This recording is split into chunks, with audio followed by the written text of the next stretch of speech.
We live in an age of synthetic crutches.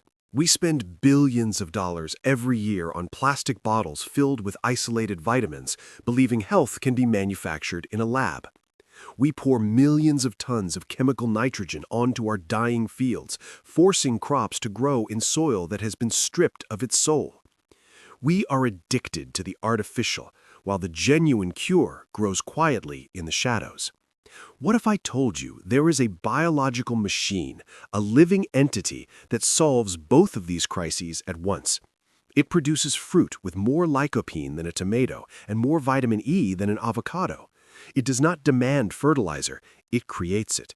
It pulls nitrogen directly from the thin air and pumps it into the earth, healing the ground beneath its feet. Yet you will never find this berry in your local supermarket. You will never see it advertised on television. It has been exiled from the modern food system, not because it is toxic, but because it is too wild to be tamed by the industrial supply chain. This is the story of the Goumi berry, the fruit that feeds your body and the plant that resurrects the soil. Welcome to Ancestral Soil. The archive opens in the mist-covered hills of East Asia. Long before modern agronomy tried to conquer nature, the ancients in China, Korea, and Japan understood the silent power of Elaeagnus multiflora. Known as Natsugumi in Japan, this was never a crop of luxury, it was a crop of resilience.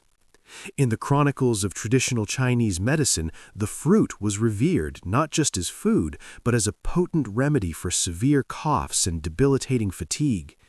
But the true genius of the ancients wasn't just in what they harvested from the plant, but where they placed it. They observed something that modern science would take centuries to confirm. They saw that where the Goumi grew, the land changed. While other crops withered in sandy, rocky, or exhausted earth, the Goumi thrived. It was the pioneer species, the first to colonize the wasteland. Farmers would plant it on the edges of their fields, on steep banks where nothing else could hold on. It was the guardian of the garden. It didn't just survive the harsh winters and the poor soil, it seemed to feast on adversity. For thousands of years, this plant was a staple of the peasant's survival strategy. It offered the first fresh fruit of the summer, a tart and sweet explosion of energy when the winter stores were empty. It was a lifeline. But as humanity moved from subsistence to industrialization, this ancient ally was left behind, forgotten in the hedgerows, waiting for us to remember what we lost. If the Goumi berry is a miracle of nature, why is it absent from the grocery store shelves? Why have you likely never tasted one? The answer lies in a cold, hard truth. The modern food industry does not care about your health. It cares about shelf life. It cares about transportability. It cares about profit margins. The villain of this story is the supply chain. You see, the Goumi possesses a fatal flaw in the eyes of industrial agriculture. Its skin is incredibly thin. Its flesh is delicate, designed to melt in your mouth, not to bounce in the back of a semi-truck for 3,000 miles. You cannot harvest it with a violent machine. You cannot stack it in a cardboard box for weeks. In the mid-20th century, as farming became a factory process, the Goumi was judged and found wanting. It was labeled commercially unviable. It was banished from the orchard and relegated to the ornamental garden. While we were force-fed strawberries that taste like wet cardboard, bred for hardness, not flavor, the Goumi remained a secret. It became a landscape plant, a shrub used merely to hide a fence or fill a corner. Its medicinal power was ignored. Its ability to feed the soil was forgotten. We traded nutrient density for convenience.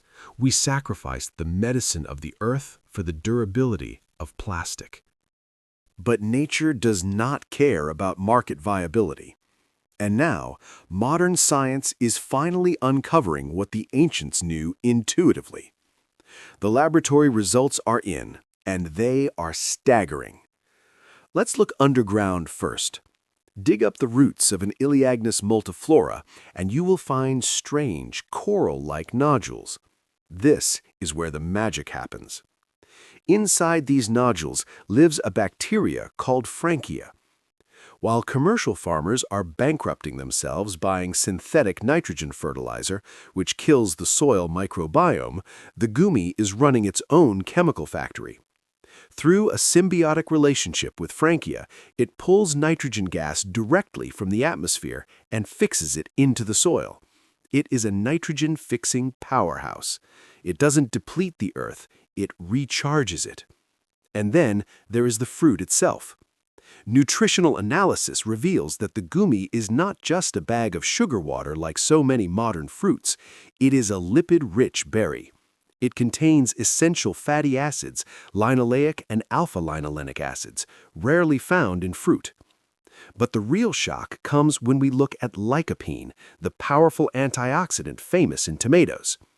The Goumi berry puts the tomato to shame.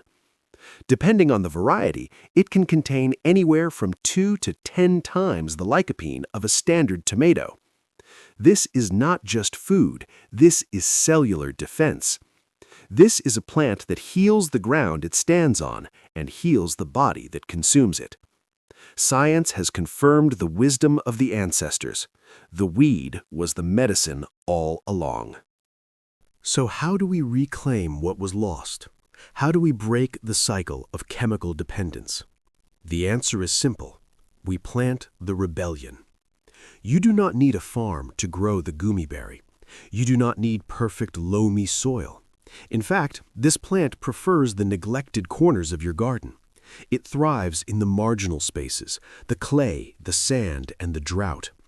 Hardy from the freezing winters of Zone 4 to the heat of Zone 9, it asks for nothing but a place to stand. Plant it as a companion. Place it next to your apple trees, your pears, or your hungry vegetables. While other plants compete for resources, the Goumi acts as a nurse, sharing its nitrogen wealth with its neighbors. It is the ultimate permaculture ally, a living fertilizer bag that never runs empty. And then there is the harvest. This is the secret that only the grower knows. You must wait. In early summer, the berries will turn a brilliant scarlet red. But do not pick them yet. If you pick them too early, they will be astringent, a sharp reminder of their wild origins. You must wait until the fruit is so ripe it threatens to burst. Wait until it yields to the slightest touch. That is when the flavor unlocks. A complex mix of rhubarb, cherry, and grape, with a silver-flecked skin that dissolves on the tongue. Even the seed is soft and fibrous, meant to be eaten, adding even more essential fatty acids to your diet. This is a flavor you cannot buy. No currency can purchase a fruit that cannot be shipped. The only price is patience. The only currency is your labor. We have been sold a lie that food must be convenient to be valuable. We've been told that soil is dead dirt that needs chemical injections. The Goumi berry stands as a living refutation of that lie. It reminds us that the best pharmacy is the garden. It proves that we can heal the land while we feed ourselves. The industrial machine will keep churning out its plastic-wrapped vitamins and its tasteless strawberries. Let them. We are building something different. We are returning to the roots. Plant the Goumi, feed your soil, reclaim your health. Knowledge is not lost. It is waiting for you to dig. Welcome home to ancestral soil.